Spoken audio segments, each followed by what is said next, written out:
पंचायत समिति सभ्य प्रतिनिधि त्रिनाथ दास कौन कहे आज प्रतिश्रुति आम जोटा रिंग रोड कॉरिडोर हम प्रथम रास्ता टांगी ठारू कमरपदा पर्यंत से विषय कलेक्टर आम बारंबार आम अभियोग ग्रहण कर कौन समाधान करूना जेहेतु आम शुणिलु परिवेश मंजूर होती रास्ता बाट फिटी तेणु आम पचार आसलु जे आम कथा कौन विचार कराला कमरपदा बजारटा ध्वंस हो जाऊँगी तेणु जिलापाल महोदय कहले यहाँ स्वतंत्र भाव में तुम बुझा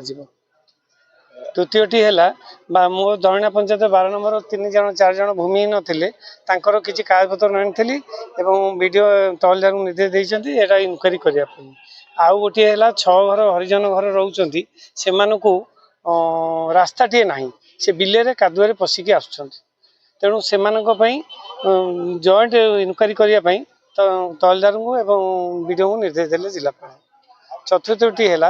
जरी जो लोक मान घर फाटी जाइए किसी मो पंचायत लोक आई 5 जन से अति विधवा गरीब और हरिजन लोक तेणु से तुरंत दि जाऊ दाबी कर मत आरआई कहते इनक्वारी कर दि जाऊ।